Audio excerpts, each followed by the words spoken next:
किसी ने लिखा आंसुओं से कहानी, किसी ने पढ़ा बस दो बूंद पानी। मित्रों, पूर्वांचल डायरी, पूर्वांचल की कहानी। पिछले एपिसोड में हमने पूर्वांचल की जो कथा व्यथा है उस पर बात करने की कोशिश किया और हमने इस पूर्वी अंचल और इस धरती की जो वेदना और विरह है, जो यहाँ का शौर्य है, जो यहाँ की परंपरा है, जो गिरमिटिया है, जो विदेशिया है, जो यहाँ की पहचान है इस धरती की, उस पर हमने बात करने की कोशिश किया और आप मित्रों ने बहुत पसंद किया और कई मित्रों ने ये डिमांड भी किया कि नहीं, एक पुरातात्विक विषयों पर भी वीडियो बनाया जाए, जो हम आगे के समय में बनाएंगे भी। तो पूर्वांचल एक बृहद जमीन है, उर्वरा जमीन है, इसको एक दो वीडियो में समेटा नहीं जा सकता है। तो पूर्वांचल को सीरीज करके ही हम एपिसोड बाय एपिसोड ही हम समझा सकते हैं, कर सकते हैं, जो मेरी अपनी छोटी सी जानकारी है।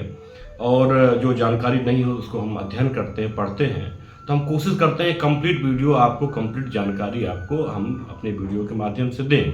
जो पढ़ने वाले लोग हैं, जो अभिरुचि लेने वाले लोग हैं, जो साहित्य वाले लोग हैं, जो पत्रकारिता के क्षेत्र के लोग हैं, जो शोधार्थी हैं, जो शोध करते हैं, रिसर्च करते हैं, उनके लिए हमारी वीडियो या हमारे जो ज्ञान की जो थोड़ी बहुत भी जानकारी मुझे है वो उनके काम आ सके।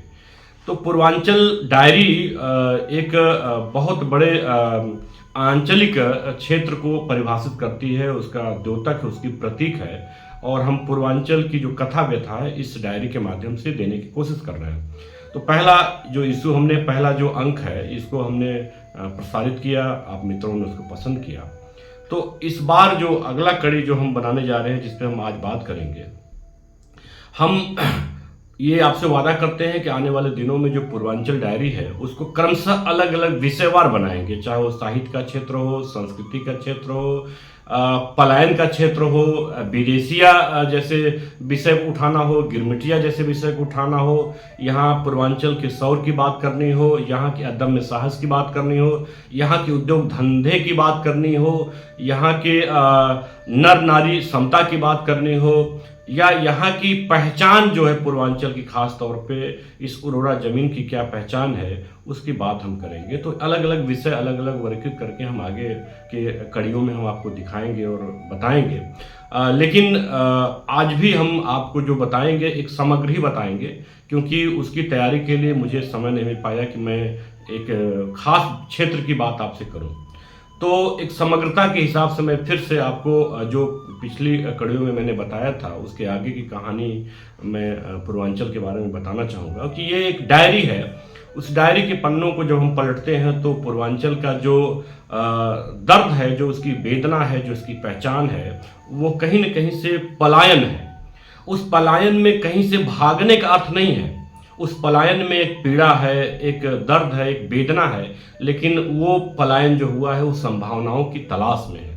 वो संभावनाएं महानगरों में पूरी हो सकती हैं, विदेश में पूरी हो सकती है, खाड़ी देशों में पूरी हो सकती हैं, या कहीं भी पूरी हो सकती हैं, लेकिन पूर्वांचल अपने श्रम शक्ति का प्रयोग करके अपने लिए, अपने परिवार के लिए, अपने अंचल के लिए वह श्रम से जो है वो अर्जित करता है, धन है, श्रम से वो श्रम बेच कर वह अपने यहाँ पैसा भेजता है और उस पैसे से घर परिवार चलता है, उसकी अट्टालिकाएं बनती हैं।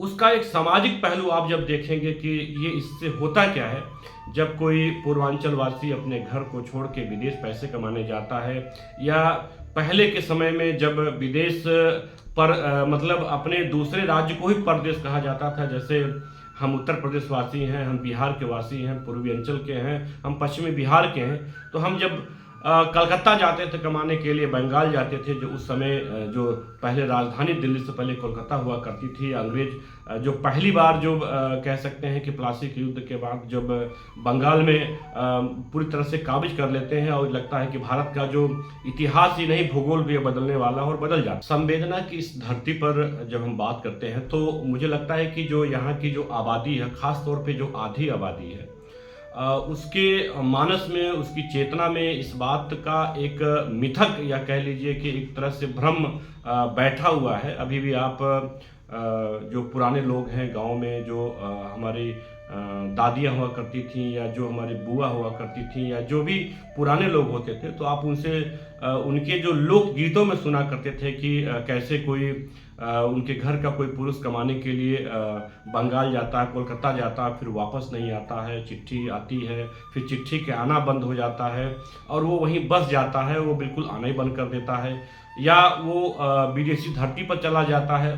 तो इस तरह का एक मिथक भी है कि जो कमाने के लिए जो अपने धरती को छोड़कर, मतलब अपने अंचल को छोड़कर, अपने ज़मीन को छोड़कर, अपने गांव और घर को छोड़कर अपने बच्चों का, अपने परिवार का, अपने माँ बाप के पालन पोषण के लिए कि नहीं एक अच्छा जीवन हम दे सकें अपने परिवार को, तालिकाएं बन सके, घर परिवार सुरक्षित रह सके, तो ये तमाम सुविधाएं हम इकट्ठा कर सके। वो घर का जो पुरुष है, जो घर का पुत्र है, वो जाता है कमाने के लिए। वो कलकत्ता, चूँकि उस समय का सबसे बड़ा शहर होता है और सबसे विकसित शहर होता है कलकत्ता, और वो कह सकते हैं कि जब वहाँ कमाने जाता है तो वो कमा कर पैसा अपने घर भेजता है, मनी ऑर्डर भेजता है।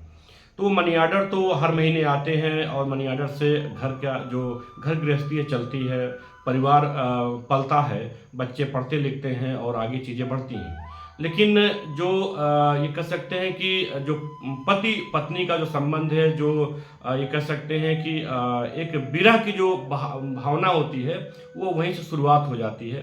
तो यही कारण है कि जब आप देखेंगे सामाजिक तौर पे, जब आप इसका विश्लेषण करेंगे, रिसर्च करेंगे, तो पूर्वांचल में खास तौर पे पूर्वी अंचल है, वहाँ के लोग विरह के गीत हमेशा पसंद करते हैं।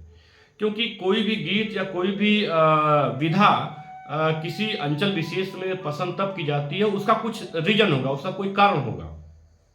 क्योंकि सर्वाधिक पलायन यहाँ से हुआ है, वो पलायन नौकरी चाकरी और संभावनाओं की तलाश में हुआ है।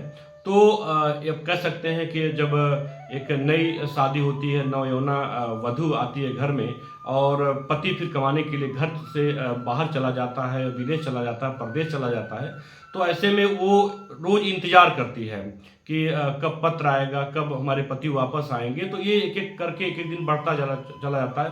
कई बार पति आते हैं, कई बार नहीं भी आते हैं।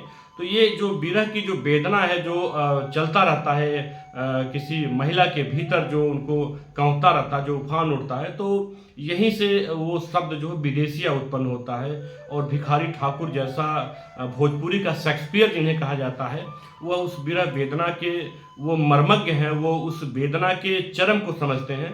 और ये जो टोलियाँ होती हैं, जो रामलीला की टोलियाँ होती हैं, जो कह सकते हैं इस विरह को जो स्वर देते हैं, नारी स्वर के ये कह सकते हैं कि बहुत प्रबल उन्नायक हैं और उसकी वेदना को जो अपने नाटक मंडलियों द्वारा प्रसारित करते हैं, तो वो पूरा अंचल की जो कथा व्यथा है वो ले आते हैं। और एक पूरा कई दशकों का समय जो है वो इसी में बीत जाता है।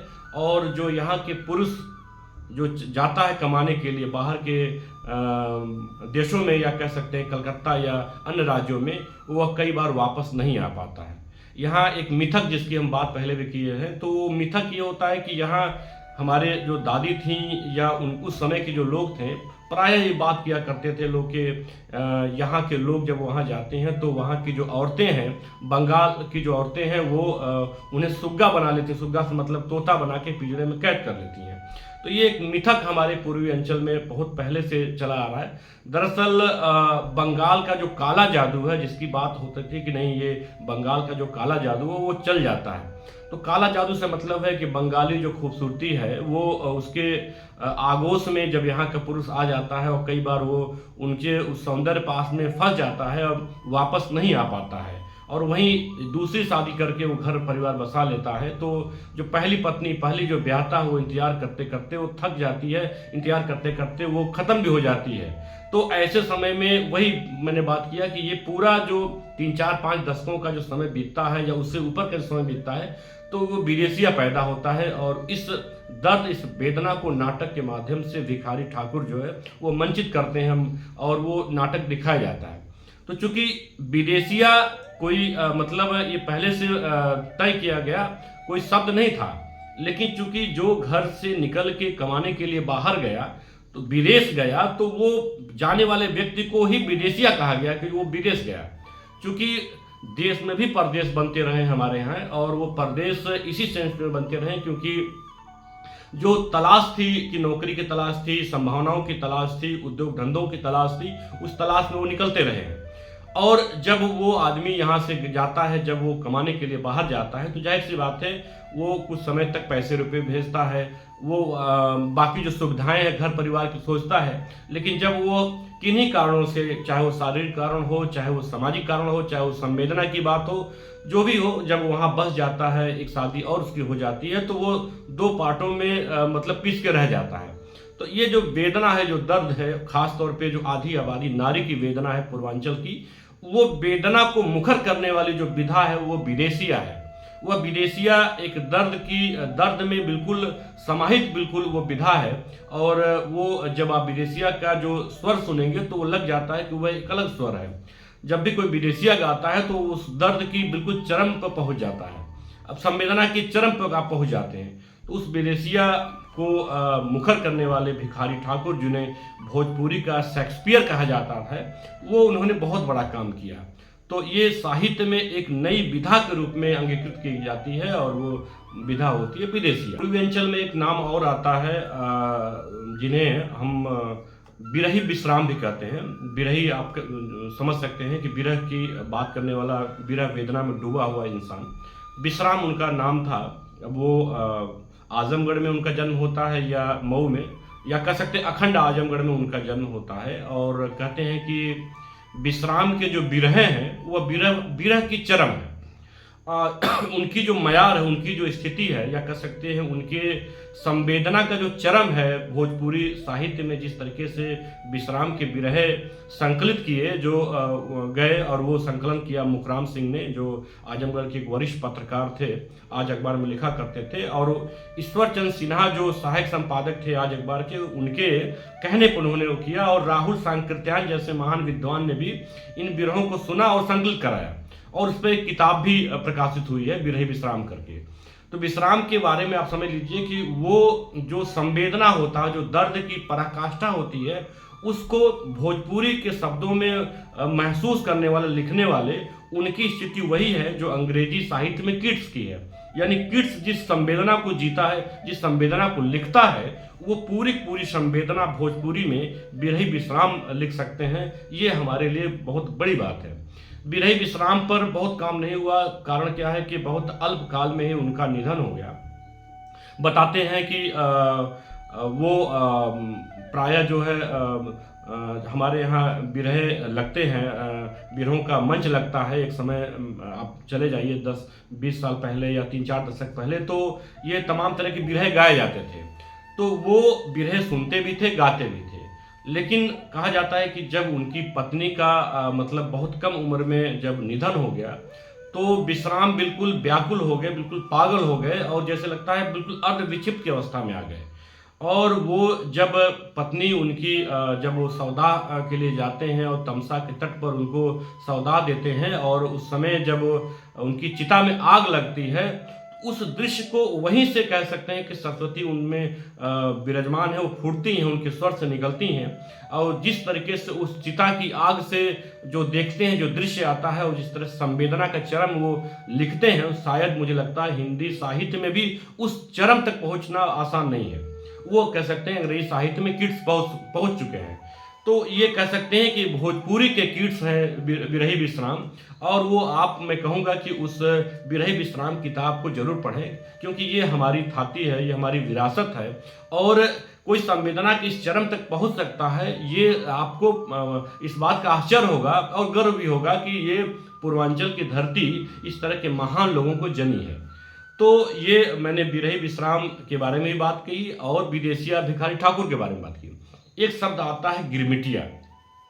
मैं इसके पहले वाले वीडियो में भी बताया हूं कि गिरमिटिया शब्द की जो उत्पत्ति है वह औपनिवेशिक काल में आती है। वह गिरमिटिया, ये कह सकते हैं कि वो एक ऐसी उपेक्षा का भाव है, ये कह सकते हैं कि ऐसे कलंकित करने वाला शब्द है जो भारतीय उपमहाद्वीप में जिस तरीके से अंग्रेजों का काबिज होता है, जिस तरीके से अंग्रेज यहाँ के जनमानस को प्रताड़ित करते हैं, यहाँ के कह सकते हैं कि धन संपदा को लूट कर विदेश ले जाते हैं, कह सकते हैं कि लंदन ले जाते हैं। और जो पहली क्रांति होती है, जो औद्योगिक क्रांति होती है, उस क्रांति में भारत के हिंदुस्तान के धन से वो कह सकते हैं कि ब्रिटिश की क्रांति होती है, लंदन की क्रांति होती है, यानी पश्चिम की क्रांति होती है, यानी औद्योगिक क्रांति जो होती है वहाँ पर, उसमें पीछे भारत का धन संपदा है, यहाँ की लूट है।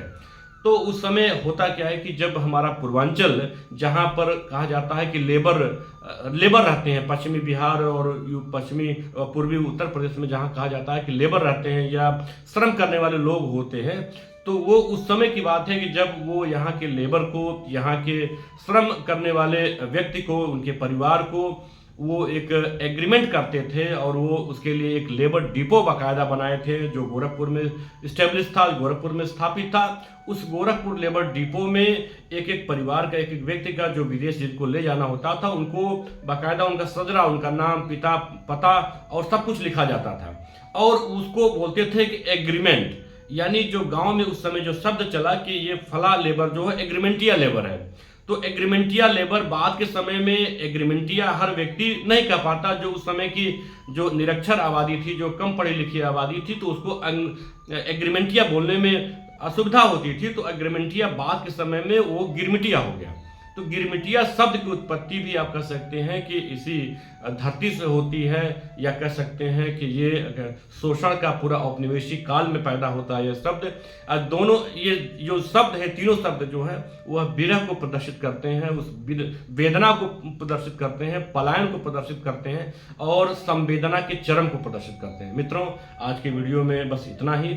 इस तरह की वीडियो अगर आपको पसंद आ रही हो, अगर आपको लगता है कि इस सीरीज को हमें आगे बढ़ाना चाहिए और हमें अन्य विषयों पर भी बात करनी चाहिए अगर पूर्वांचल की, तो ये मित्रों हमें सपोर्ट करें और आप बतावें कि ये वीडियो कैसा लग रहा है। आप कमेंट बॉक्स में आके कमेंट करें और साथ में सब्सक्राइब जरूर करें।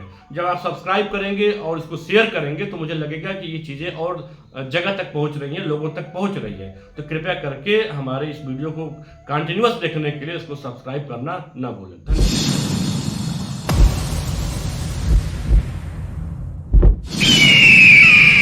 आप देख रहे हैं शार्प रिपोर्टर।